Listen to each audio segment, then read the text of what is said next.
considered to be the highest elevation. No, it's a sad part of life. Do you know where the flowers came from? Flowers Do you know come the from. flower tradition is? No, I don't. It's because Christians would, they don't bury right away. They wait a little bit because they want to have a lot of people to funeral. They wait about a week.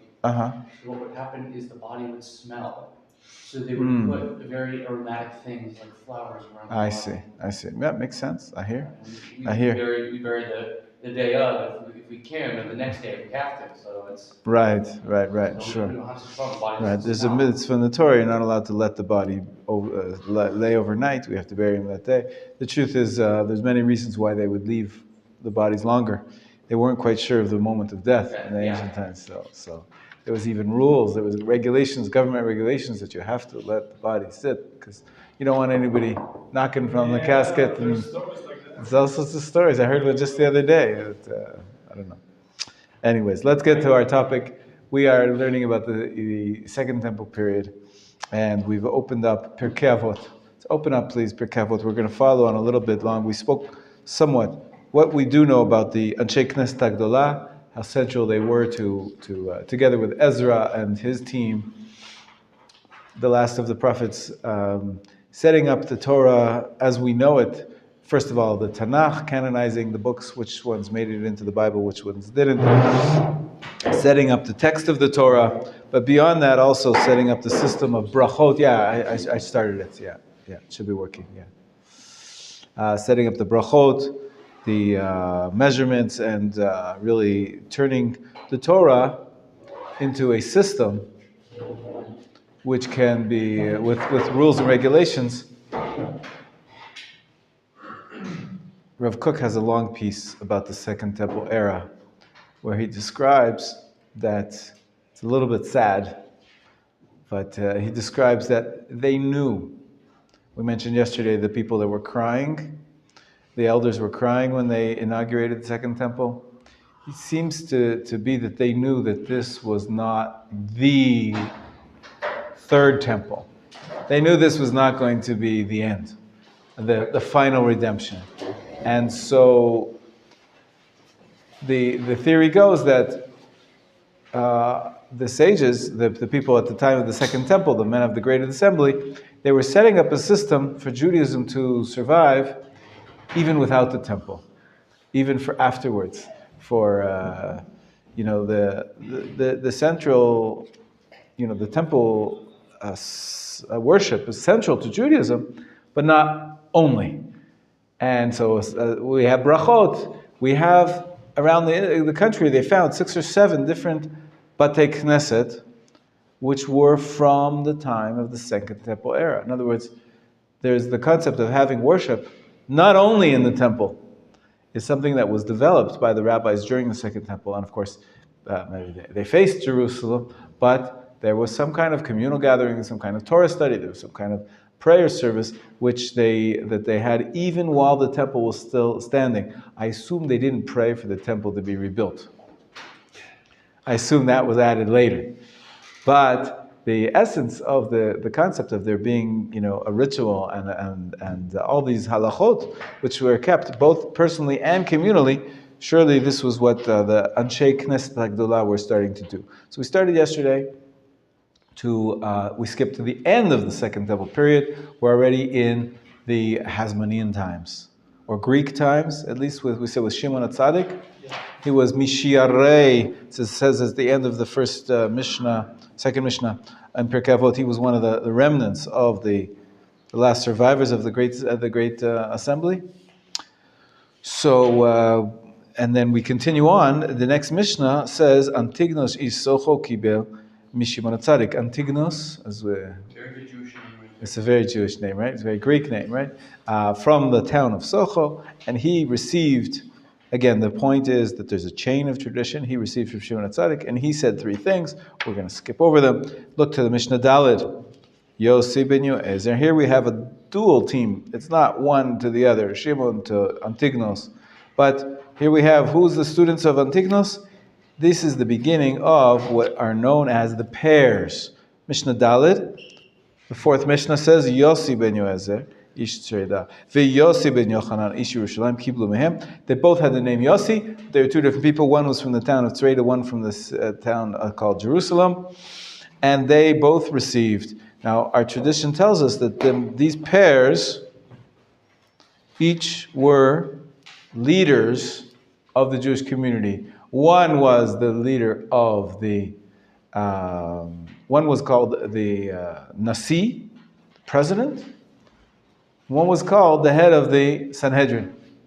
We mentioned before that the Sanhedrin is a court, a high court, or the Av Beitin is known as. One was the Nasi, the president, one's the Av Beitin. So we see here a little bit the separation of branches of government. We have some kind of a political leadership being the Nasi, and then the Av Beitin, the head of the court, being the other one. Anyways, there's two of them, and they each have what to say. We move ahead. So the first of the pairs is Yossi and Yossi. The second of the pairs is Mishnah Chet. Mishnah, the fifth Mishnah, Yossi ben Yochanan. Oh, his name was, that's the end of the previous one. We go ahead to Mishnah Vav. Mishnah Vav, without learning actually their ethical statements and what they're teaching us, that I will leave for another time. I'm just showing you the structure. Mishnah Vav introduces the second pair. What are their names? Mishnah 6. That's right. Right. Arbeli, from the Arbel. The Arbel is a mountain in the north, and we don't know where Yoshua was from, but Yoshua and Nitai is the second group. Is the name by the mountain? Arbel, the Arbel mountain, yes. Yeah. It's close to... It's the Gilboa. They are not far from Tveria, correct. Yeah. So he was from there. So Yoshua says, Aseh lecha rav, you might have heard this before, make yourself a rabbi, Kanei lecha chaver, acquire for yourself a friend, Ve'danet kol adam kaf zchut, always judge people favorably. So this is Yoshua's statement. And then Nitai in Mishnah 7 says his ethical statements, Harchek mishachen ra, stay away from the bad neighbor, etc. Nitai is Hebrew name? Nitai is a good question. Sounds more like Greek. Well, the word Natan, of course, Natan is to give, so Natan is a common name. Nitai, some form of that, maybe some kind of I don't know the etymology really. Mishnah Chet, the next pair. Judah ben Tabai, Shimon ben Good. Here people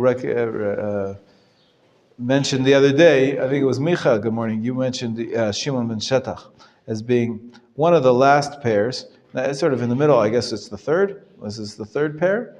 Yehuda and Shimon ben Shetach, and they each had what to say. Shimon ben Shetach was famously, in the time of a king, a sort of a Greek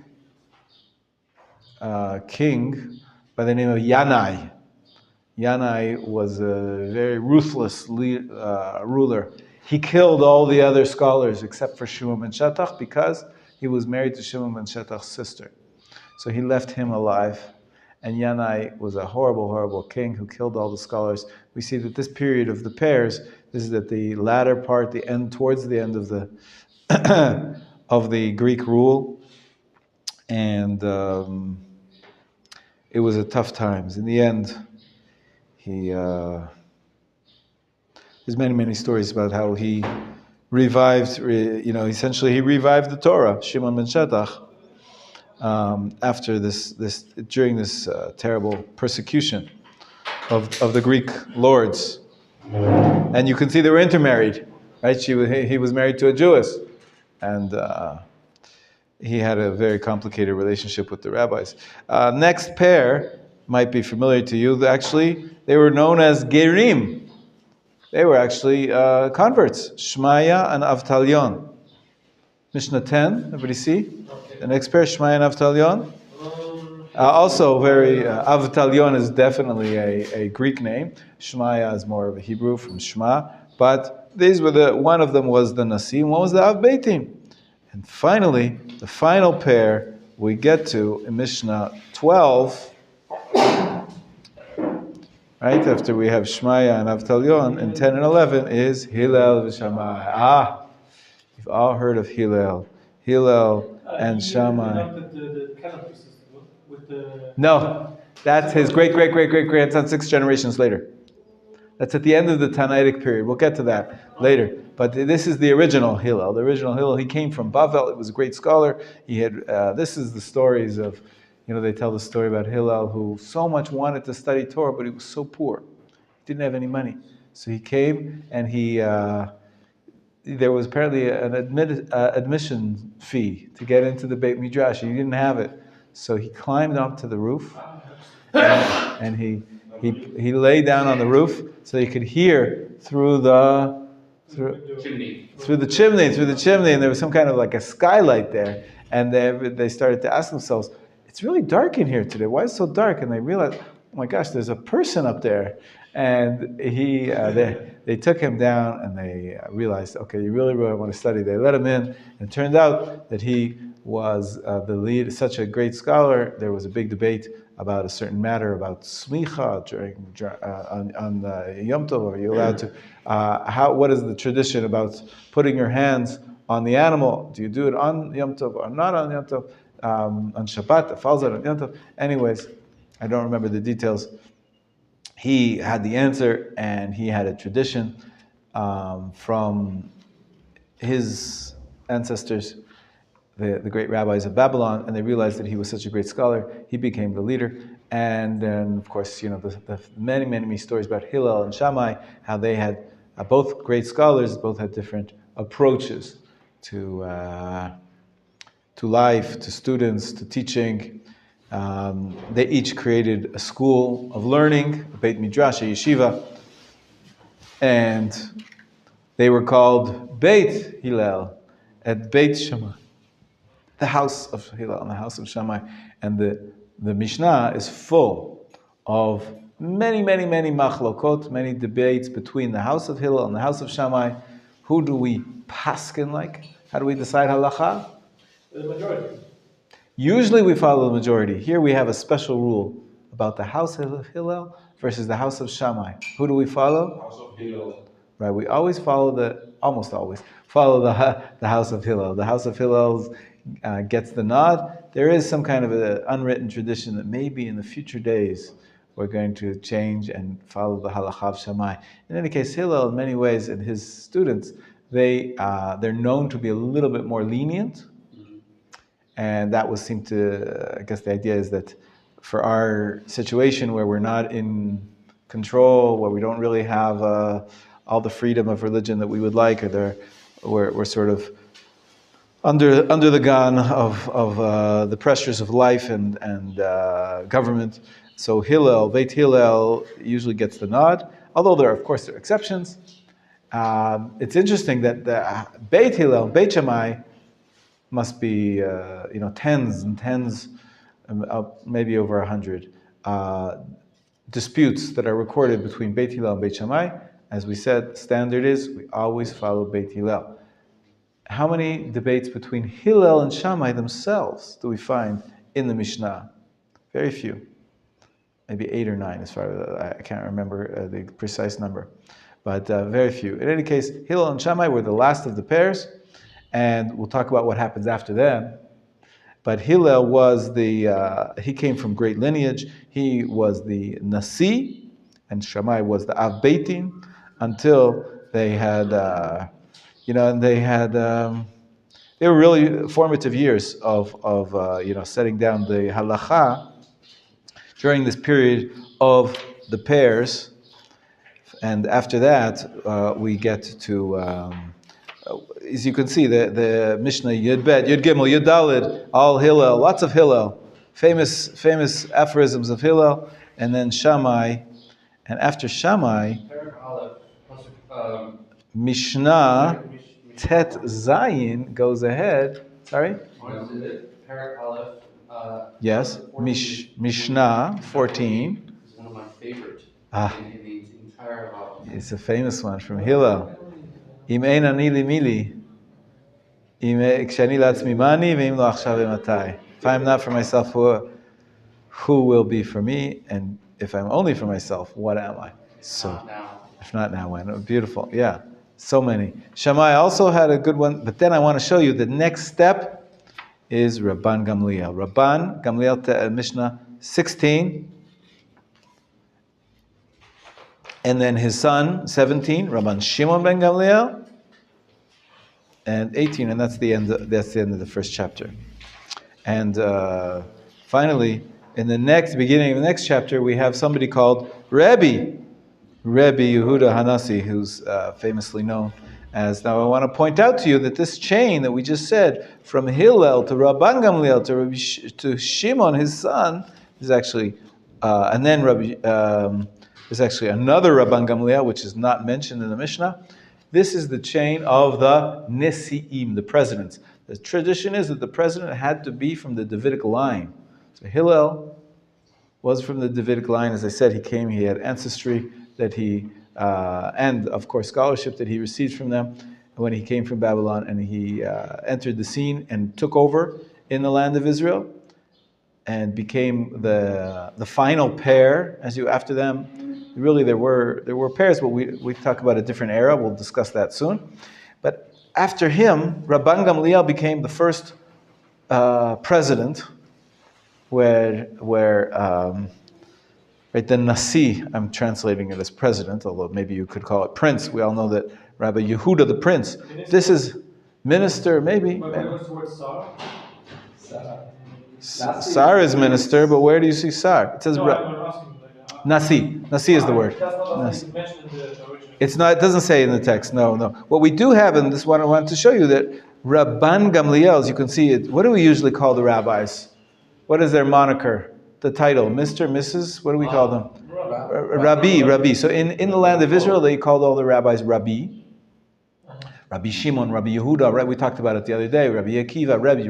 We always say Rabbi. What's going on here in Tet Zayin, in 16? In Mishnah 16, Rabban. What? It's Arabic, No. They call them Rav because they're from Bafli or something? No. So this is not Rav. This is Rabban. And you know that, what do we say today? In the Hebrew we say Rav in singular, and in the plural we say Rabbanim. So we still have Rabban, sort of a version of Rav, but I'll tell you, this is a special title which was given only to the Nasi, the prince, however we want to call it, the leader of the Jewish people, the president, the prince. So Rabban is a unique title. Only very few rabbis got that. Rabban Gamliel, you can see his son, Rabban Shimon ben Gamliel, in Mishnah 18. He's quoted as Rabban. Why is he called Rabban? Why not Rabbi? All the others we've called Rabbi. And the answer is because they were the presidents. They were the Nasi, the special moniker. So, where do you have him? Rabbi Hananiah. What page? In Mishnah 18. No. That's after the Mishnah 18. That's an addition. That's a later addition. There's a custom that whenever you recite, that we mentioned the other day, there's a custom to study Pirkei Avot during this period, one chapter every week on Shabbat and Mincha. So the custom is when you're studying, you add in before the chapter and after the chapter, you add in a different Mishnah from somewhere else. And that's what Rabbi Chaim ben Akashya is. It's a different, I think it's a Braita from somewhere else. I don't know where it comes from. Chapter 1 is Rabbi, maybe we will get there. Chapter 2, you mean? The beginning of chapter 2 is Rabbi. Yeah. Right, so this is what I was showing you. This is a special moniker for Rabbi Yehuda Hanassi. Rabbi Yehuda Hanassi, he got his own moniker. Only him. Nobody else in the entire history of the Jewish people was ever called Rabbi. Except for, nowadays, me and everybody else. There's in the yeshiva world, there's a custom to call the rabbi, who's your teacher, who's your Gemara teacher, who's like your mentor, your primary teacher. Many times they call him Rebbe.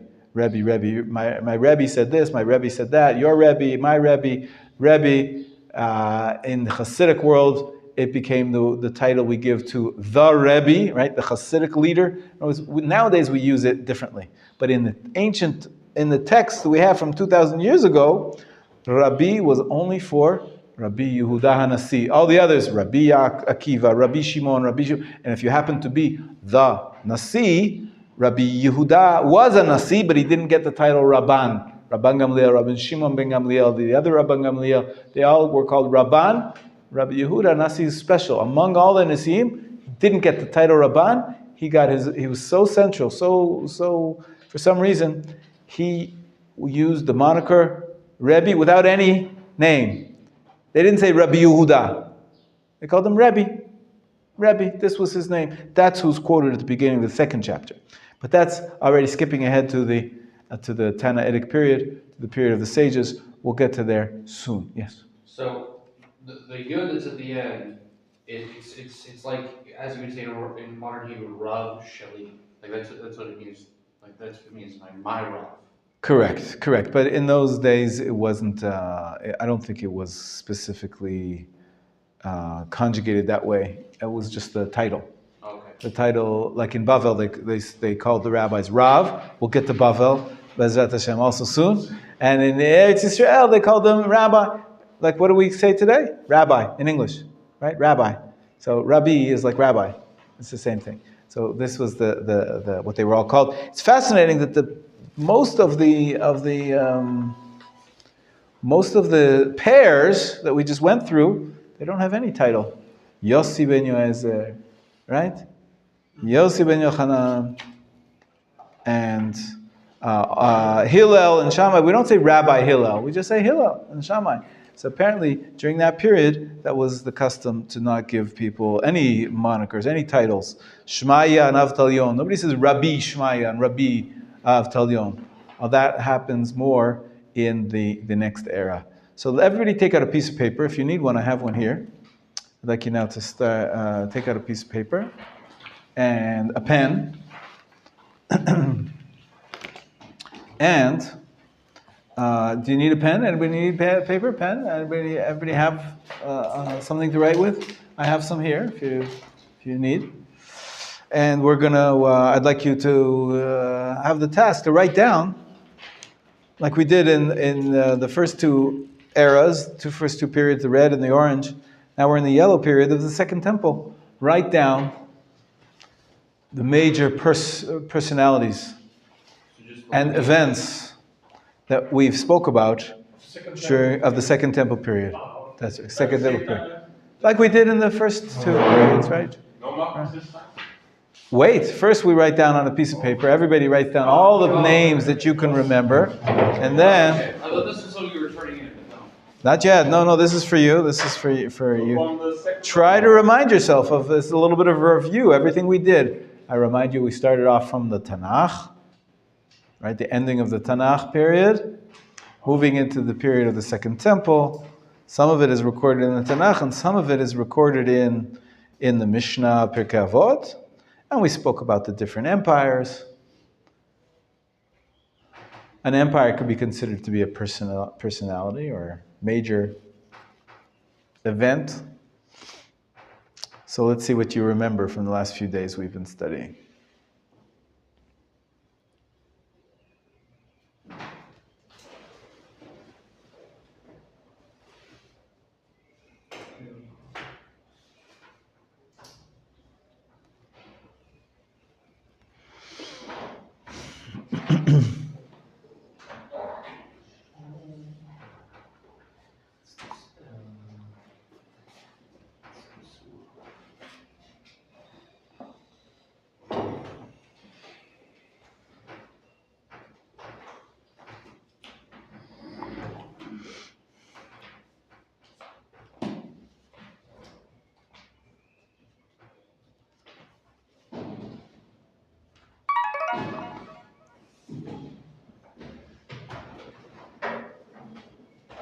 Good morning.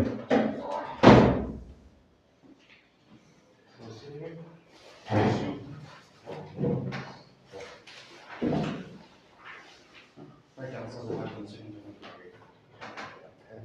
the Like it is, or? Yeah.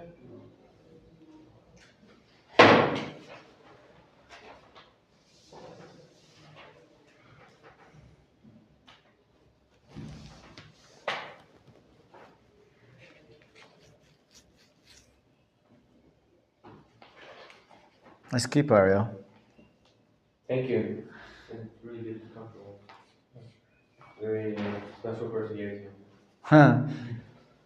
Just noticed that. How Hmm? hungry do you Oh, Your keep is nice too, Moshe. a very special person does this for me. Me? Okay, yummy.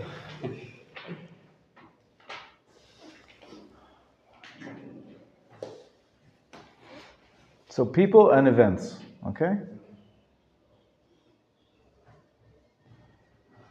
And maybe even empires, rulers.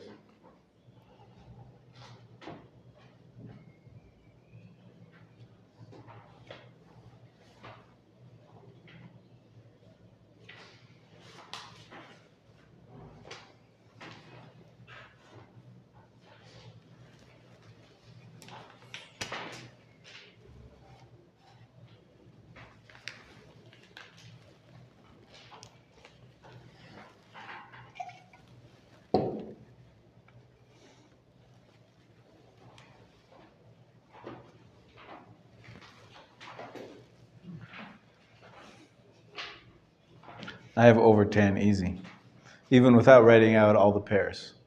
You could write out all the pairs. It's a lot of names.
Hmm.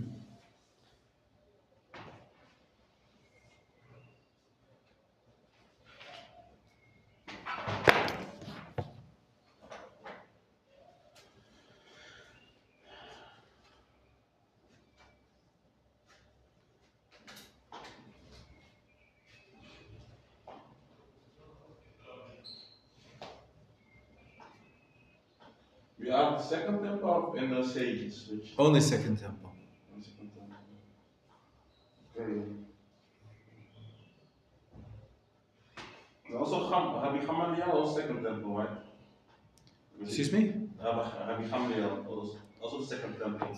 Rabbi Gamliel, we're going to leave him for the period of the sages. Okay. It was during the destruction that he was. We're going to tell the stories of that, but that's already after year 0. Okay.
Was Hanukkah during the, Beginning of the Hasmonean.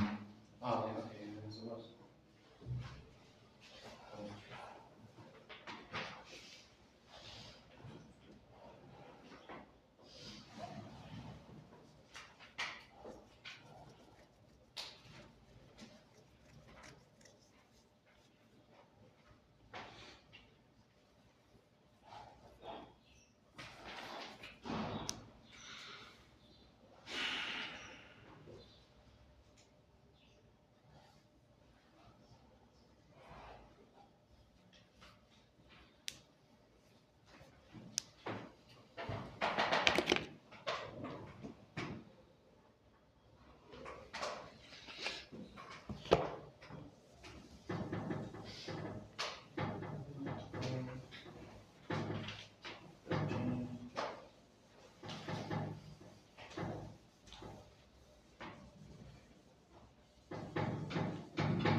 How would you describe like Ezra with the Tanakh? You say he compiled? Covenant. Oh, canonized. I wrote canonized, yeah. Oh, okay.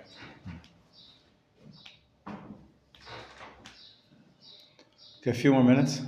You have over 10, I imagine. How many names do you have? Yeah, How many yeah. entries? You've got lots. Okay, good. It looks very wide, but it's Okay. so I think the most important events. So just 2 more minutes. Write down your last ideas, and we'll take it up a little bit.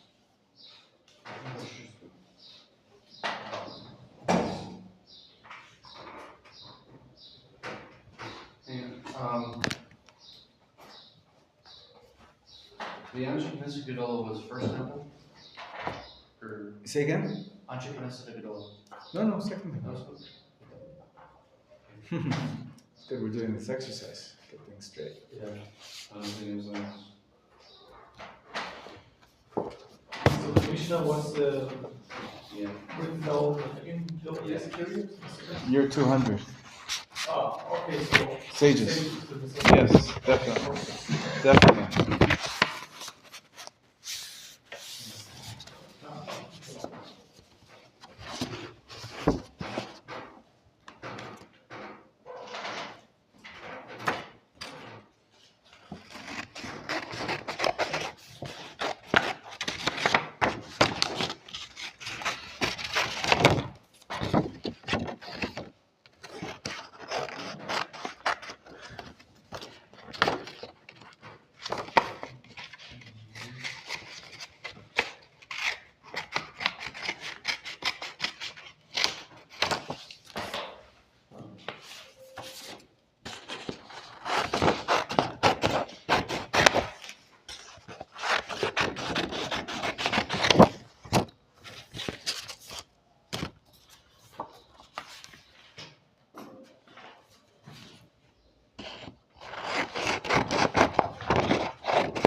Okay, ready? Shall we? Okay. What you got? Let's go around the room one by one. Moshe, what do you got? Give me one. Hanukkah and Purim. Hanukkah and Purim, excellent. Already here in green. Oh, okay. Hanukkah, Esther, of course, that has many in rule. And Purim, so we have Esther connected to Purim, of course. For me, the first apostle is Herod the Great. So Herod is at the end in the Roman period, not wrong. Yeah. Alexander the Great. Ezra. Alexander the Great. I guess we'll do popcorn. Alexander, of course, he's not a Jewish scholar, but you're right. Call him Alex. Yeah, what do you want to say? Ezra. Ezra, very good. Of course. Yeshua son Yozadak. Yafé. Ezra plus Yeshua Yehotzadak. Zerubbabel son Shealtiel. They build the altar. That's right, building the altar. Very good. And together, and then second wave was Nehemiah, right? Nehemiah, then Ezra and Nehemiah. Nehemiah go together. And Good. also Mordechai. Yeah. Mordechai, good. Why not? Why not? Esther and Mordechai, they go together, right? What do you want to say, David? Yeah. I wrote like some time period or it's an event, Babylonian exile. So that was at the end of the first temple. Okay, That's the exile. Okay, good. Right. And the return to Jerusalem. So return to Jerusalem. Good. So what will we put here? How did it start? The King Cyrus. Yeah, Of very the good. Persians. Cyrus. After 70 years, he. Very good. Cyrus, proclamation of Cyrus. Proclamation of Cyrus. Koresh in Hebrew. Koresh. Before Persia what was before? It started before. The Babylonian. The Babylonian But it exile. started before Babylonian? No. In the over here, in the first temple was destroyed by Nebuchadnezzar. But And then 70 years of exile. Yeah. You see that's here in the Before that, it was first temple was the Jewish. Jewish. What do you mean? Right. Judea, Israel, Right, okay. etc. Before that, there was the Assyrian exile. The 10 tribes were exiled by the Assyrians, and then the Babylonians came and they exiled the Judeans. But time of correction, we rebuild the second temple. We start to rebuild it. That's right. King Cyrus said, whoever wants to come back from Babel can go and rebuild the temple. Why we call it Babel? City Babel? Or? Babylon was it was an empire. It's why. And the Persian Empire overtook them, conquered them, and took over for them. Counters were like cities back in the day also. Yes, please. I was confusing the Canaan with Anshe Knesset Sevidol. So Anshe Knesset Sevidol goes Here, yes. here, excellent. I was confusing it with the Canaan. Here, very good. Men of Yeah. Just Great. FGA. Assembly. Right, 120 of Prophet, them. not yet. Right, so we're not going to list all. Yeah. They say Ezra was part of it, and who else? We said the last of the prophets. We Shimon. actually have them already here. Haggai, Zechariah, Malachi, right? The last of the prophets. Hey, wait a minute. We actually have Koresh already here. Oh, Look at that. We have Koresh. Because the connect. That was the end of the, because the overlap really was minus 5 is 16. So you could, I guess we should put Koresh here. Beginning of the second. Shimon HaTzadik. Shimon HaTzadik, when did he live? Greek, beginning of Greek. That's right, 300 parallel something. process. Good, minus. Yeah, Shimon. Each self. 333 minus 333. Yeah, minus 333. It's easy to remember. Antigonus. Antigonus was his student. Good. Antigonus after him, and then after him. For that, I just wrote. Let's just write down. I just wrote the lineage of the Great Assembly down. Let's That's call how I did them it. the pairs. Yeah. Okay? The pairs. The most famous of the pairs, the last of the pairs, Hillel and Shammai. Those we'll write down because they're famous, right? But really, it's the pairs. Then They already lived in the Green Hasmonian. the Rabban Gamaliel, the Rabbanis. Rabban Gamaliel, we're going to leave him for the beginning of the Talmudic time. Rabban Gamaliel is we're going to leave him for the sages, period of the sages, for the destruction. We're gonna, So I wrote down the translation of the Torah, which also during this period. good, so the Tanakh and the translation. Wait, this is Targum. No, No. we're not sure.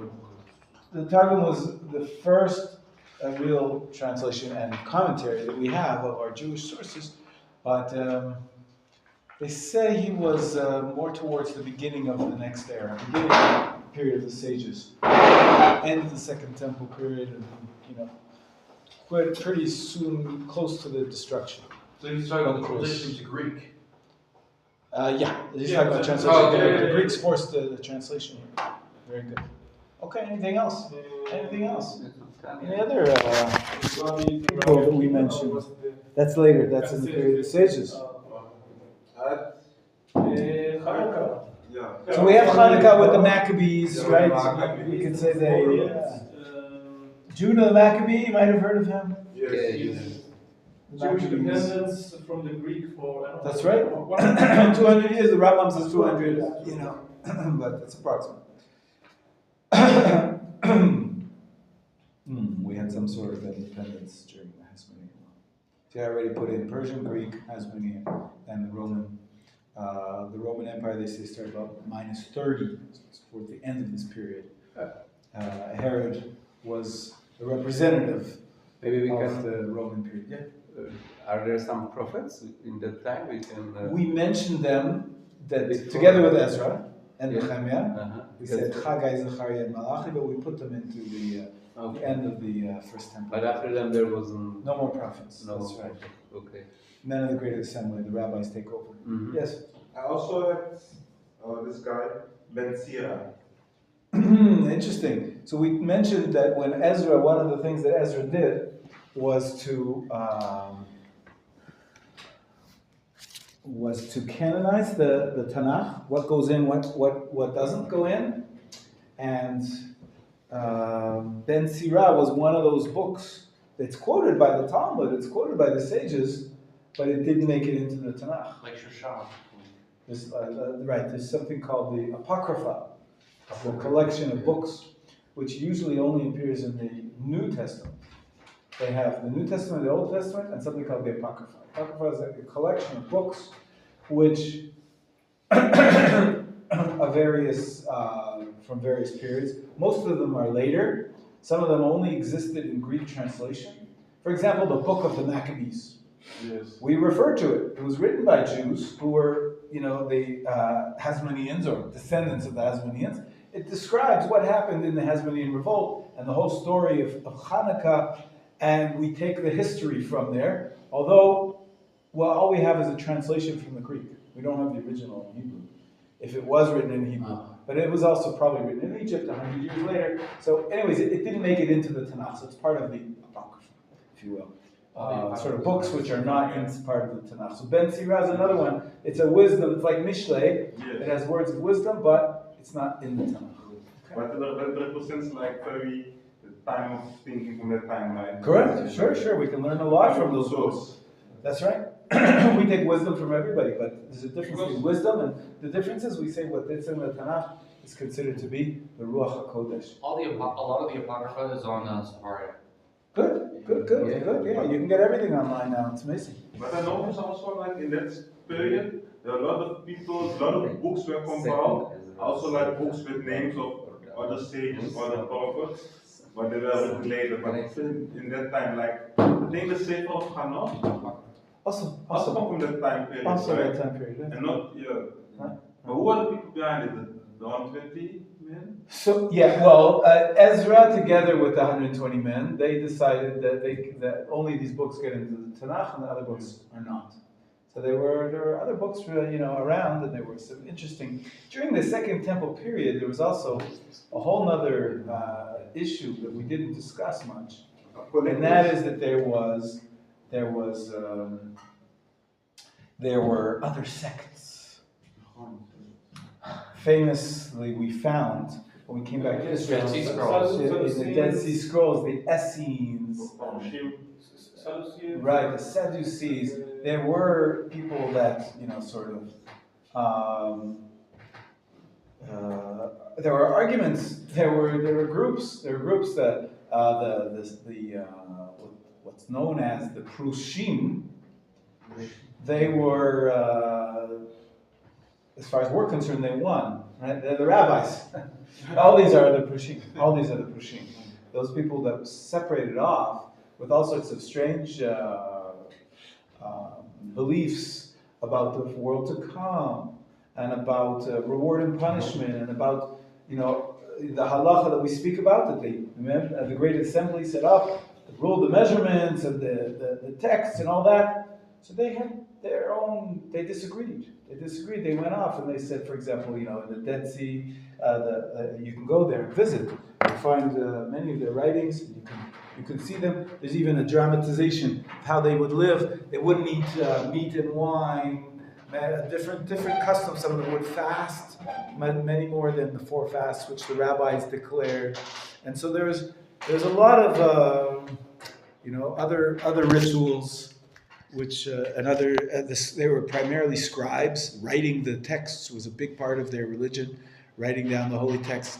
And in the Israel Museum, there's a whole separate section called the Shrine of the Book, where they have all these manuscripts that they found. The Dead Sea Scrolls, they're called. Yeah. Most of them are from these, branches of sects. But famously, among all those other, I consider them strange writings, they're like different practices and different beliefs of the Judaism. Among them, they actually found the earliest scroll. No, nobody does that.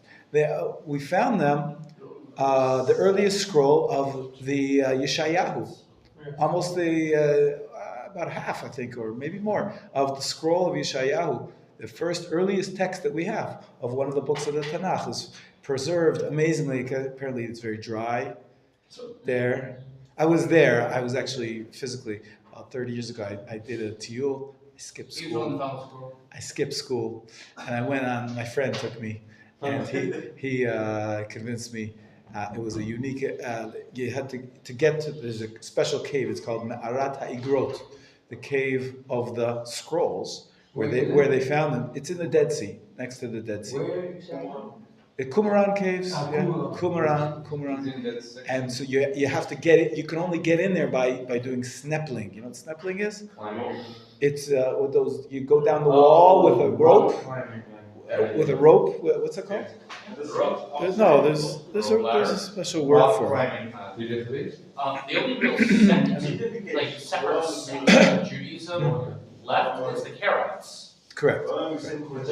We're gonna come across. Here we have the Sadducees, and then in the Sages' time, that group sort of morphed into there was a group called the Karaites. They're a similar idea. They were fighting against the oral law. They said the oral law we're not going to accept, only the written law, even though the rabbis were the ones who decided what's in the written law. But anyways, there's some problems. There are still Karaites alive today. It's fascinating. Now they say, we have Pirkei Avot right in front of us. Let's open it up just for a minute. Just looking at the clock. Yeah, we're good. I'll look up to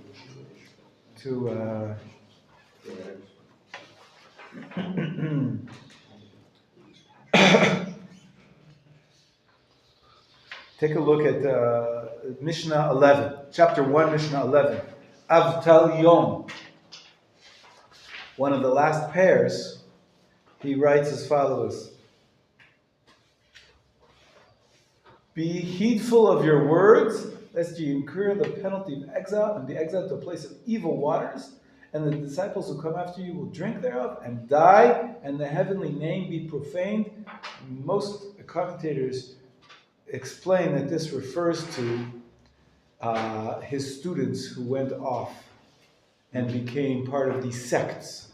And they sort of misinterpreted his words, and he said, you've got to be very careful that not to push people in the wrong direction, and all sorts of wrong beliefs and practices, and it'll affect you. Anyways, this was something that was going on in the Second Temple period. Okay, very good. So we have a general outline of what was going on. The foundational period of the we could call it rabbinic Judaism, right? As opposed to these various sects of the Sadducees and the Essenes and all the other sects at the time.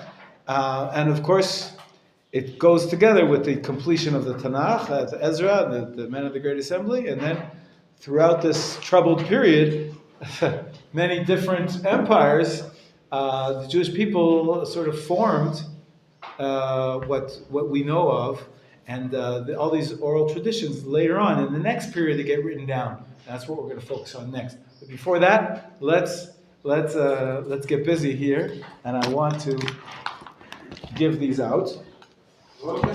First of all, I'd like you to write down just the Roman Empire. You to write down the Persian Empire. You to write down the Greek Empire. Just Persian. Just Can I draw the? It's up to you. It's up to you. Can I draw the SPQR eagle? Is that okay? As you wish. As you wish. And the Hasmonean rule, Michal, you can write something if you want. Hasmonean or Maccabees, and then all the rest we're going to have to give out to make sure that we don't duplicate. So what do we have here? I'm going to give you, Amos. I want you to do. There's a few. I want you to do. They're really good marker. Okay, good. But they're strong, yeah. So Amos, you're going to take care of this part, okay? Yeah, that's right. Okay, Amos. Okay. These 5. Here's some more. You could put maybe together, Esther together with Purim, Esther and Mordechai together with Purim. Then, Ravid, are you with us? No. You're not with us? Oh, it's a shame. This is good stuff. I know. I'm listening. Okay, so David, Yes. I'd like you to get, you write about the Tanakh, the men of the Great Assembly, and these, just circled? Did you see what I just circled? Yes. Second circle? Yes. Perfect, good. Moshe, I'll give you, you know what I'll give Michael.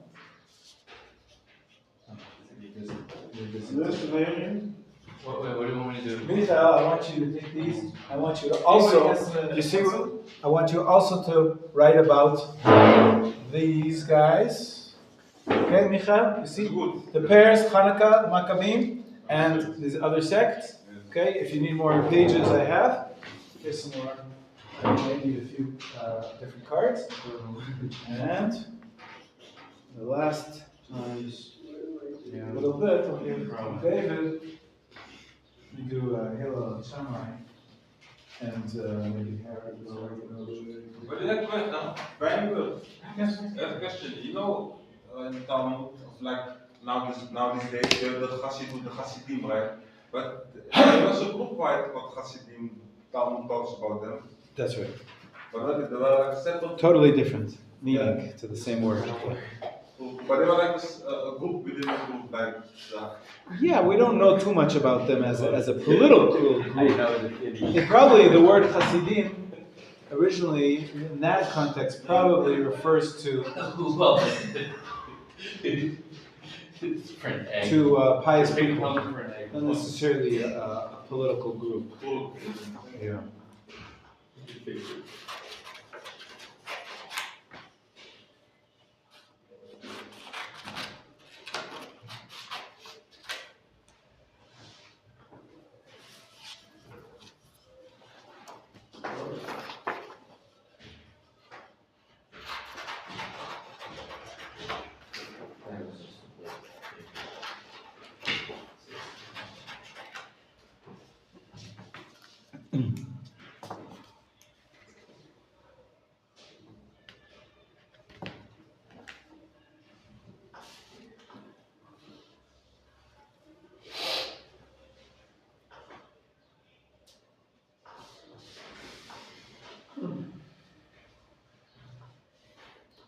See how much there is to speak about, even without getting into the sages, to the Mishnah, the Gemara. Second Temple time was amazing, fascinating.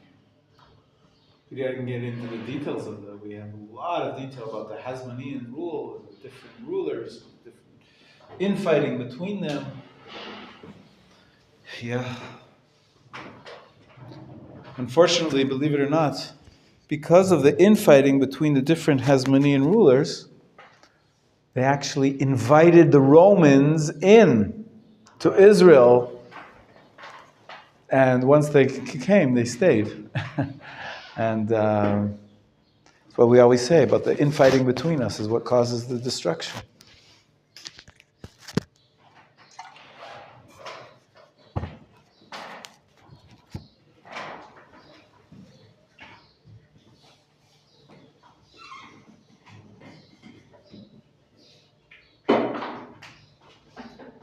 That sounds like it's fine.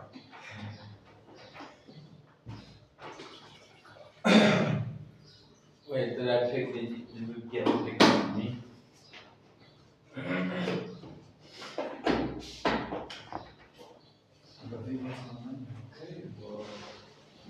Just got to something else.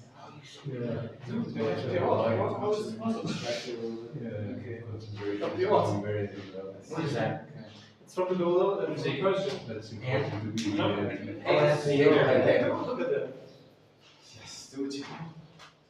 Which one's superior? Which one do you think looks nicer? Amazing. What does this even mean?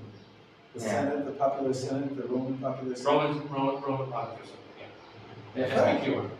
Okay, good. Good. Your They're both good. Thank you. helmet looks like it's for an egg. We got snatched out of the Although my eagles keep going this way. Alright, do you do the second one as well? We need a Persian Empire. Persian Empire? No, we have. Oh, okay. Okay. Add some first seats again. What's that? First seats. First seats? Persian. Matters?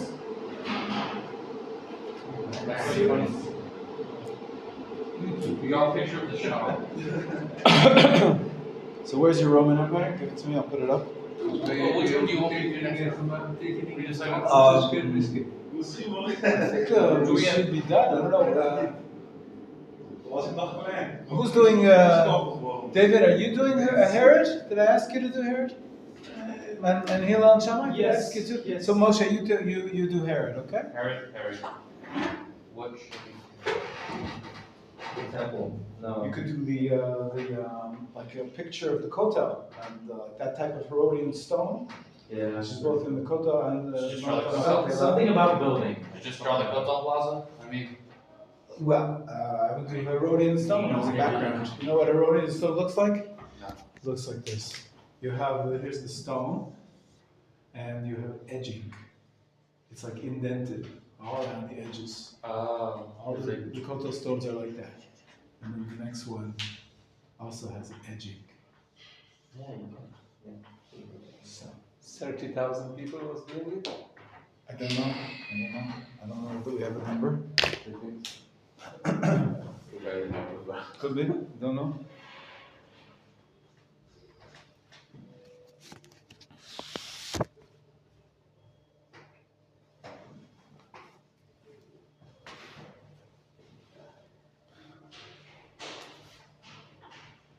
Okay. Michael, how's it going? Good. Good. Okay.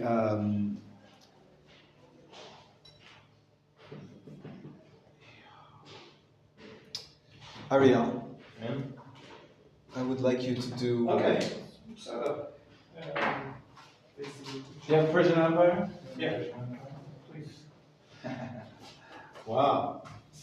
Come from the From what? From Google. Yeah. Wow, fascinating. Okay. Okay, so what's next? I want to go to assembly. Can I have your Greek Empire, Ariel? I'm going to put that up. We'll fit everything in according to that time frame. Thank you. You're going to do for us now. He used to be good at drawing. Why don't you do the Tanakh, okay? Sure. The Tanakh was kind of nice. But what are you doing, Michael? What are you working on? Maccabi. The Maccabi. Okay.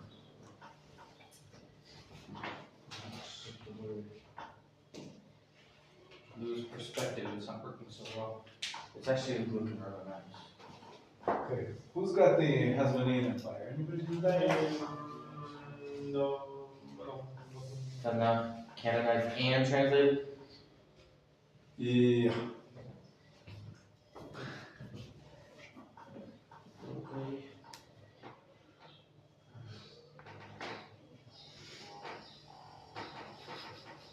Good one. Good. Okay, you ready? I think this is Amazing. Perfect. Ezra Nehemiah. wow. And Esther Mordechai. Just did you like this or should I? As you wish. Whatever you like. You can keep being creative.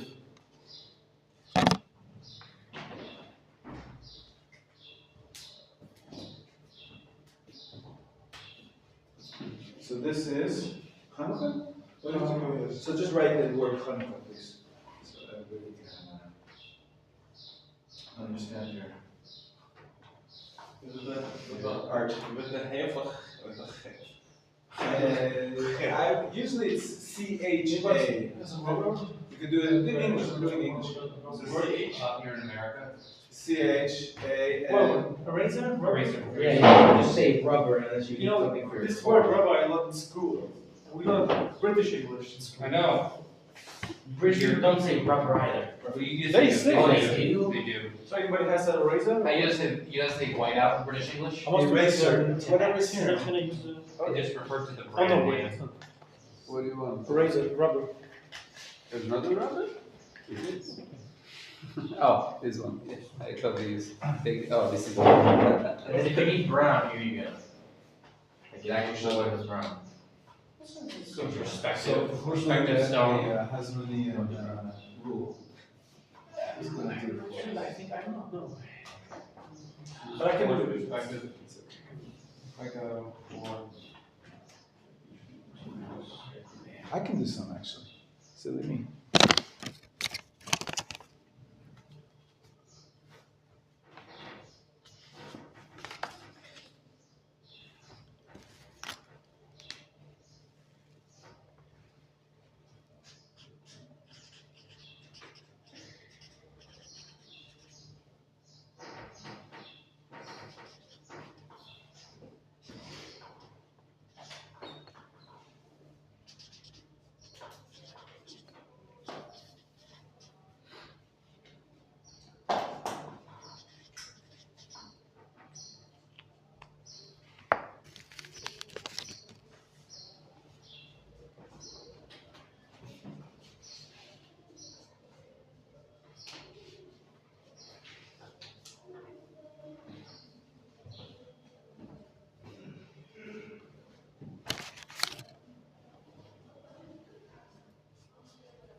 up close anguish that are paired.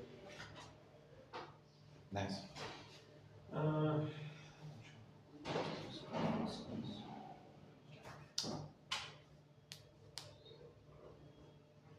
Almost done with one? No? You're still working on it? Yeah, I'm working on my English. Okay. Working on English, okay. What are you doing with Tanakh? 6.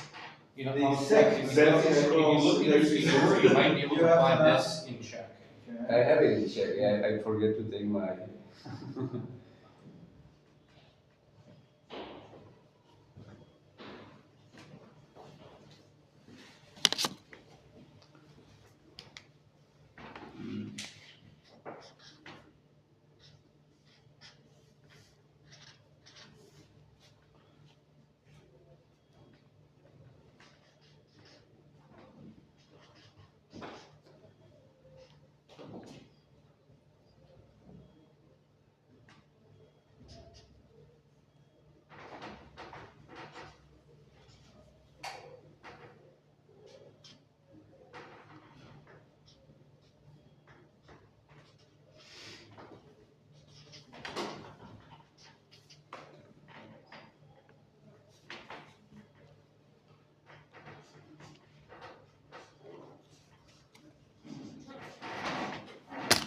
Okay, I did the pairs.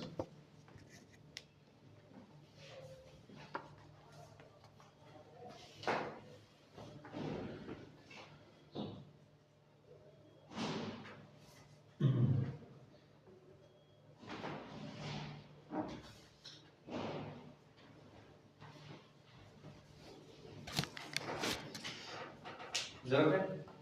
Perfect. Shtuhil al Shamaya. On the same card. Maybe 2 men in Strumwell sitting at the table. You could just write their names. You don't have to draw people, but. I did people. You can't text me.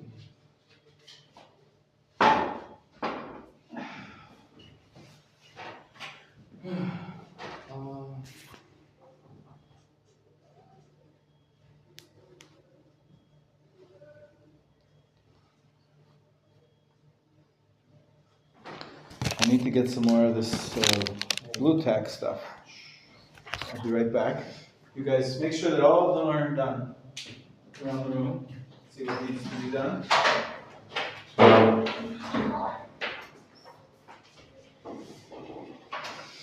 Who keeps texting me?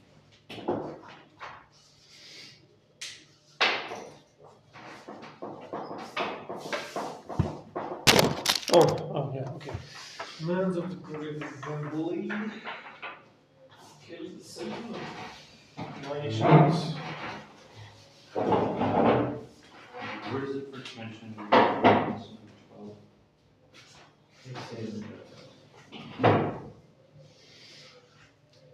Also called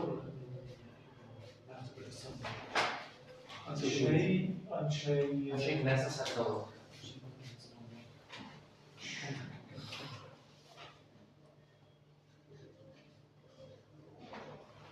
Oh, no.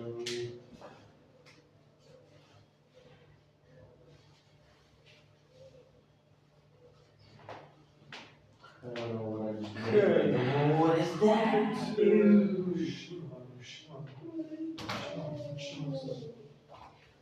How do you make a quill?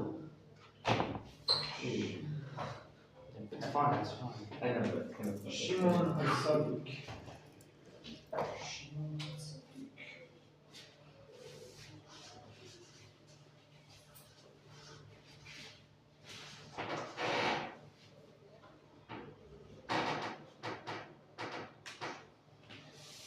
How you write in English?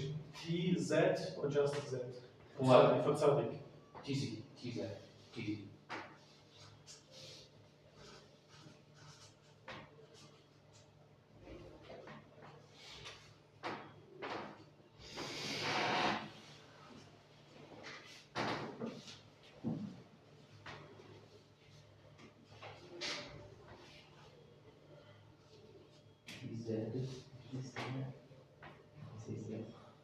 Oh, what's wrong with that?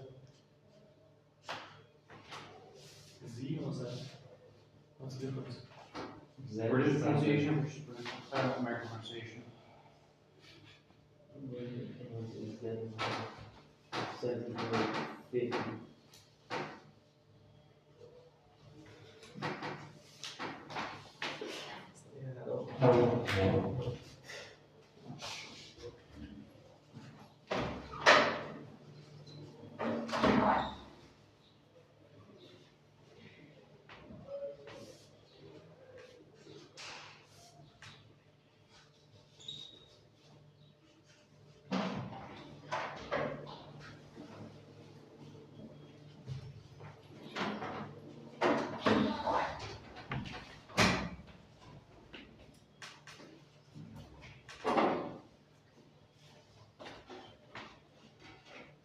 So good. So. What are you asking? Just It's Rebbe. it's Rabbi. Very close to my cousin. Oh yeah, what kind of writing is that? Called cursive. It's called doing it quickly. Yeah, it's okay. It's somehow interesting. Yeah, it's I think that's enough. You should have actually written in some, you should have actually written in some of the Tanakh right here. what?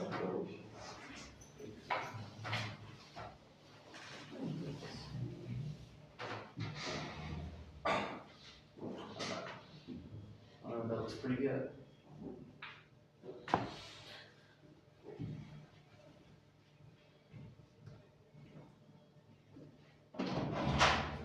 Okay, I got it. you ready? This is- Oh, you wrote it out. Yeah, I just did, Ahev 12. shalom. Ahev shalom. Okay. Beautiful. What else do I have to do? Uh, Anybody did Tanakh and Chronicles? Yeah, this is, wait, this What do we have? last Hirsch. Hillel and Shammai. Great. Wait, you did Hillel and Shammai? I did Hillel and Shammai. What's missing? Halot? Did someone do Purim? Here we I have will put it. Oh, you did Purim? Okay. yours. Okay, we'll put up these. Okay, Shimon Tzaddik. I'm going to put him here. Herod. Okay, so I like my. what is that, Herod? It's the worst. You did it. Yeah. Just respect it. Wall. It's good. Very nice, very nice. What's missing? I had to do this, I had to do this, like, put the card in here, and do this so I can force perspective. Very nice, very nice. I'm pretty satisfied. Okay. To draw Ezra coming back from Babel, back to Israel. Well, we have his name already up here, Ezra Nehemiah. Oh, I see. Here, over here assembly. What else?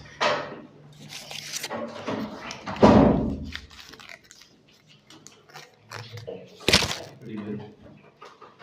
Except for this in between. We know that the Mishnah says Shimon Tzaddik was what It's the last, no? Oh, last. Yes. That was not a great assembly. So. I was thinking, but I wasn't. Let's put it that way. Which ones do you have? You have. What is this? Yamamel, Beit Hillel Shammai. Yeah, well, Beit Hillel Shammai, they're not a sect. They're not a sect. No. What's better for So we can cut it off if you want. Though. Anything. Yamamel. Good. So I have scissors. We'll just cut off that what you wrote there. Incense. Beit Hillel Shammai, definitely. I know it's very in shape. Hang on. That's good. Wait, you know, here's what I'm gonna do, I'm gonna pull up, now, I'm getting to finding this, I'm gonna pull up Tanakh. Tanakh, yes, exactly what I'm gonna pull up. Esther, That's a good idea. okay, Shin Vav Shin and Sufit. Shin Vav Good, the Shin. Greek Empire. You only had. Sorry? The Greek Empire. This one. This Which one. one? But The the Greek Greek Empire. Empire. The Greek Where? And it's nice. The Greek Empire, like Everything else is up. No. This is good. Perfect. Shushan, Yafeh. And it became part of God's plan for the salvation of the Jews. They established a holiday of Purim. Excellent. Where do I put them on the board? Where should I put it? The second temple column. Obviously. Better check. Right at the beginning, I think, yeah. Who did the Persian Empire? Was it you? Yes. It's really good. It was really good. Really good, yeah. Almost as good as my eagle. The eagles are very nice. It's all very, like all nice pictures. Yeah. We put a lot of effort into this. What? Wow. What? Anything else? I'm just waiting for Everything. the last one here. It's Oh, a perspective. Shushan. Yeah, nice. Shushan. It looks good though, so I like it. Is there anything missing? Should I put a make a card? You tell me. What Over here. did you do today? Hard copy Yeshiva. translation? He wrote it. Art class. He wrote it. We don't have. Are we done here? What are you doing now? The pears. The pears. We already have them. Oh, we have. Six. Yeah, we have the pears already. Okay. I did the pears. Okay, did we look at the assembly in the end? Think so now. This is Yamamela. It doesn't say actually the sects though. We should write. Okay, so You want to write it here? Just right there. S-E-C-T. the right of the book. Okay, we're done? Good job. Wow, 500 years in one class. Not bad. 500 years. All right. Now, unfortunately, what happened is that I started to say, during the Hanukkah story, which should be, as you can see here, the end of the Hanukkah story talks about how the Jews started to rule. Great, Jewish rule. But how did that happen to be that the Romans came to power? Well, we have an entire history of what happened to the Jewish people during their reign, and they fought with each other. You've heard of Aristobulus, and all of everyone knows about Yehuda HaMaccabee and the five brothers. But then afterwards, Hyrcanus and Aristobulus and Antigonus. We know the name Antigonus, right, from one of the pairs. All these Greek named Jews were fighting between themselves for the power. And as I said, one of them invited in the Empire to be on his side. The Roman started to come to power towards the end of the century. And once they came, they never really left. And so we sort of had independence, but then we mentioned King Herod. King Herod, who was an Idumean convert, who ruled on behalf of the Roman Empire, essentially.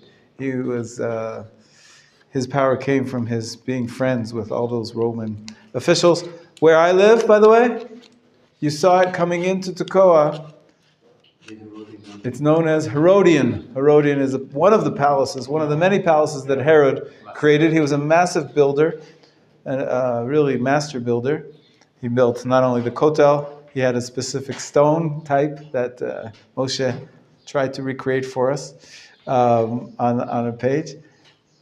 And Herod, as we said yesterday, rebuilt the second temple, refurbished it, enhanced it, all of the Temple Mount, and we're going to go visit it. I don't understand why Hashem would make such a evil person go to do such a holy thing. It wouldn't really make sense. He's done so many bad things, but also so much good. Yeah. He was heroic to do that. Right. If you start a sentence with, or a question with, I don't understand why Hashem would. It's a fine. Listen, you can't understand God, right? But I do 100%, and I think it's a very important one. And the answer I gave you, I think, is also very important to recognize that perhaps when we grow up, and this is now Hollywood has started to grow up too, because the beginning, if you look at most Hollywood pictures in the movies, there's the good guy and the bad guy. There's the good guys wore white and the bad guys wore black, or the opposite, whatever it is. This was when it was, The Empire Strikes Back, they played with that and they made all the bad guys wear white, right? If you remember that in Star Wars, the first one of the first Star Wars. But as time developed, people are realizing, well, the bad is not all bad, and the good is not all good, and things are complex, and people are complex, and so Herod, of course, was complex in the way God runs the world. He doesn't run the world, all or nothing, black or white. Right. Okay, so we're gonna try to give it some meaning, but. I guess it wasn't so bad compared to other rulers, like actually Roman and Greek rulers. Well, he was not as bad as the emperors who came in Vespasian after him, and he sent to the land of Israel generals. First, Vespasian was a general who came to Israel to be in charge, and really to put the Jews in their place. And he was called back, and now, with the remaining time, I want to tell you the story of the beginning. I'm going to call it the beginning of the Green Era, the period of the sages. We're right here on the border here between the end of the Second Temple and the beginning of the period after the destruction, and that is usually described as the period of our sages. It starts off with this amazing story told in the Talmud about Rabban Gamliel. Actually, before Rabban Gamliel, about Rabbi Yochanan ben Zakkai. Rabbi Yochanan ben Zakkai. Rabbi Yochanan ben Zakkai. He was in Jerusalem when it was under siege of the Romans. Said the Jews were considered to be rebellious. They didn't want to accept the rule of the Roman Empire, who was growing now. So we're jumping now to year 70, okay? Right? Rabbi Yochanan ben Zakkai was at the time of Rabban Gamliel. Rabban Gamliel, we saw him in the Mishnah, right? At the end of the first chapter, after Hillel and Shammai, we saw there is Rabban Gamliel. What happened was as follows. He said, the Talmud tells the story, and we usually read it, actually we study it on Tisha B'Av, because you're not allowed to study Torah on Tisha B'Av, except for these sad parts, like the stories of the destruction. The story goes that Rabban Yochanan ben Zakkai, he was in besieged Jerusalem, and the people were starving, and they had a storehouse with food in it, but he could see that there's really, in his estimate, there was no chance for the Jews to be victorious over this growing, powerful Roman Empire. And he had little control. Why? Because there was another group. We talked about the sects. Yeah. The Jews were always divided with each other. There was another, the Talmud calls them the ruffians, Biryonim. Biryonim and ruffians. They were like a group of really tough guys. And they wanted to fight. They wanted to fight the Romans. And they said, we are going to stay and fight till we are victorious. They weren't accepting any of the estimations of realpolitik of what the Rabbi Yochanan ben Zakkai said. And Rabbi Yochanan ben Zakkai wanted to go out and speak to the Roman general, his name was Vespasian, and they didn't let him. And so Rabbi Yochanan ben Zakkai came up with the following plan. He called the leader of the ruffians over, because it turned out he was his relative. He was like his brother-in-law or something. Imagine how it goes. Even with the same families, people have different political opinions. You ever heard of such a thing?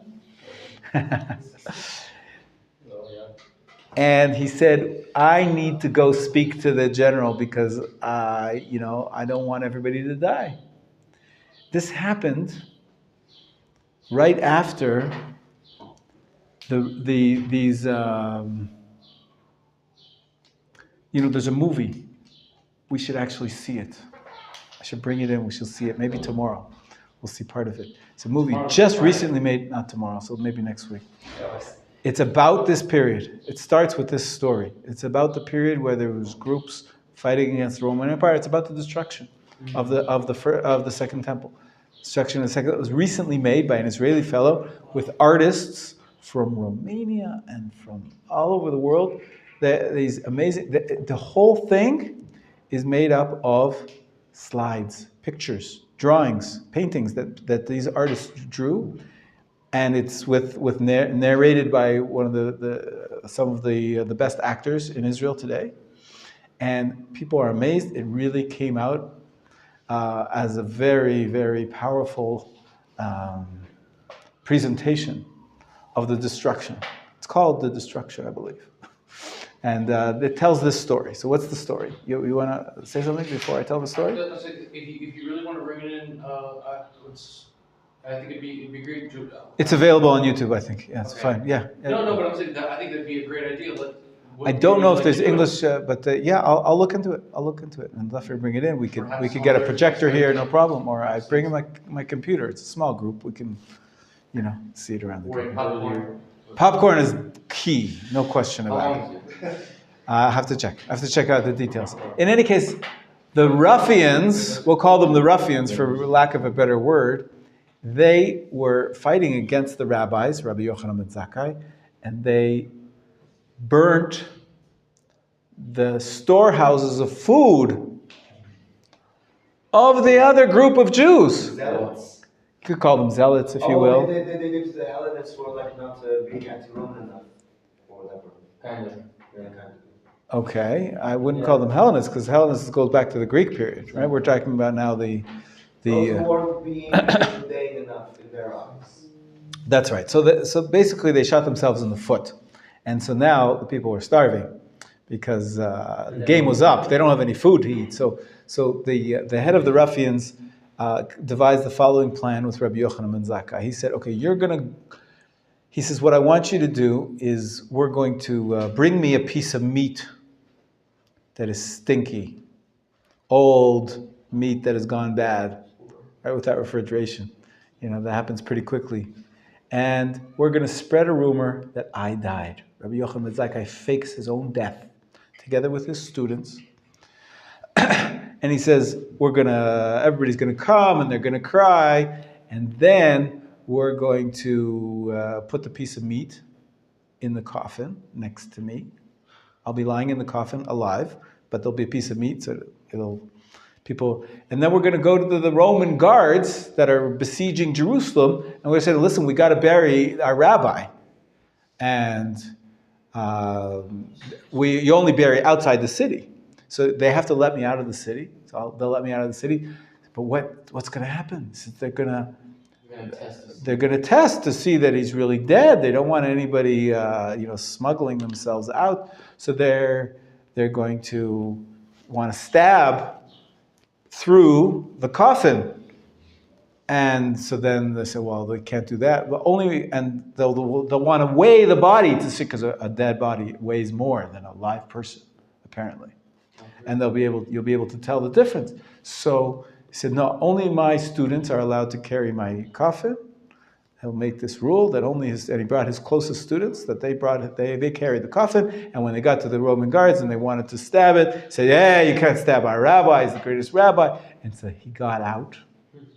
He managed to devise this plan together with the head of the ruffians, his cousin or whatever it was, and he got out, and he appears in front of Vespasian. All of a sudden, Vespasian's shocked. The Roman general who's outside of who's got all of his troops and they're besieging Jerusalem. He says, you are guilty to be punished by death on 2 accounts. Rabbi Yochanan ben Zakkai asks, why? What's the 2 accounts? He says, number 1, you have been, standing up to you're not giving in to the Roman Empire. And if you are giving in, why didn't you come until today? We've been here for a year. I don't know how long it was going on, this siege. Yeah. So he says, well, I have what to answer on both. No. Sorry. Number 1 is, why didn't you come to me? Sorry. Rabbi Yochanan ben Zakkai pops out of the coffin and he greets Vespasian and says, "Hail to the emperor!" And that's what he says, you're guilty on two accounts. Number one, I'm not the emperor, and so you're guilty of, not showing respect to the true emperor. And number two, if I am the emperor, why didn't you come till now? Why didn't you come to see the emperor? And he explained to him, well, I didn't come to you because I had problems with the other Jews and they didn't let me out and all that. And in terms of why did I call you the emperor when you're not? He said, very soon you're going to become the emperor because we have a tradition. Jerusalem will not be besieged except by an emperor, a ruler, not just by some any old general. And as they were speaking, a messenger comes from Rome, and Vespasian gets appointed to be the emperor. The story continues with some other details about he couldn't get his shoes on, and he helped to get very interesting stuff. But anyways, the end of the day is Vespasian, before he goes back to Rome to take over the entire Roman Empire, he leaves his second in command in charge, second in command Titus. Ultimately, at the end of another while, is the one who actually destroys the temple of Jerusalem. But he asks him for, I'll grant you 3 requests. It's almost like a fairy tale, right? And Rabbi Yochanan ben Zakkai asked for 3 things. Who remembers what those 3 things that Rabbi Yochanan ben Zakkai asks for? And this is foundational to the period of the sages, the 4th period. He asked, what did he ask for? To leave this school, like a part of the city that Yafeh. Good. Scholars lived. Good. And his students. He said, "Ten li Yavne v'chachameha." I know you're going to destroy Jerusalem. I know you're going to just destroy Judea. This Hasmonean rule we've been, really not much of a independence, even from before Herod's time. I know the game is up, and I know everything's going to be destroyed. Give me the city of Yavne, where scholars resided, so that we can continue and make a Beit Midrash or Sanhedrin. The concept of the Sanhedrin comes from Yavne. Tein li Yavne vechachameha. The leader of Yavne and its scholars was Rabban Gamliel, who we just said was the student of Hillel, the end of the pairs, right? Rabban Gamliel, Tein li Yavne vechachameha. That was the first request. Because Rabbi Yochanan ben Zakkai, in his thinking, was thinking, we're not going to have a temple. We need to have Torah. We need to have Torah leadership. We need to have scholars to make sure that Judaism survives, even without a temple. And I was saying how Rav Kook interpreted that the rabbis, even earlier, the men of the Great Assembly, were really, what they were starting to do was to establish Judaism as a set of rules and rituals and a way of life, even without the temple service at the center. And Rabbi Yochanan ben Zakkai asked for this. Essentially, he was continuing this thought pattern. He's saying, we need the scholars, we need the rabbis. Even if Jerusalem falls, let us have our academy of Torah study in Yavne. Second request is, give me a doctor for Rabbi Tzadok. Who was Rabbi Tzadok and why did he need a doctor? So the Talmud relates. This is in Gittin, page 56, if anybody wants to look it up. 57, 58, 3 pages in Gittin. They talk about these stories of the destruction. And Rabbi Tzadok, apparently, for the last 40 years, it's a round number, it's a typological number, he fasted so that the temple will not be destroyed. 40 years. He was a sage who realized that this was tremendous danger, and he was so taken, and he decided to fast as a method of penance, as a method of praying to God, don't let the temple be destroyed. And Rabbi Yochanan ben Zakkai knew that if he doesn't get proper medical care, eat a little bit more. They told him to eat a little bit each day. At the beginning, all he could do was and this happened. They gave doctors to Rabbi Tzadok, and they told him first only have the juice from a prune, I believe it was, or from a date. Only the juice from a date, and he ate a little bit more each day, and so his stomach that was so shriveled from so many years of fasting could slowly come back to itself. Why do you think Rabbi Yochanan ben Zakkai asked for a doctor for Rabbi Tzadok? Based on what I said up till now.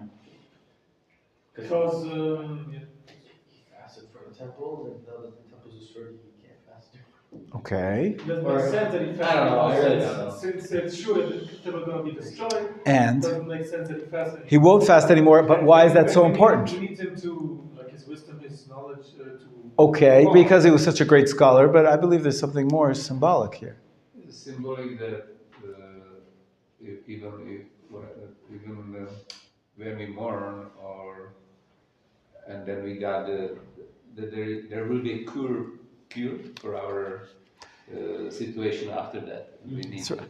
as That's a right. picture. If Rabbi Tzadok dies when the temple is destroyed, it just says it's over. Yeah. The Rabbi Tzadok surviving and coming back to life is a symbolic that the Judaism can still continue, that there is a hope, even though the temple is destroyed. He was thinking ahead. He's thinking the temple is destroyed. This could be the end of everything. Everybody could lose hope. So Rabbi Tzadok, a doctor for Rabbi Tzadok, I think was the second. What was the third request? Don't kill him. No. The third request, I'll have to tell you tomorrow. I can't remember right now. 1 second. Yavne v'chachameha, v'tzadok.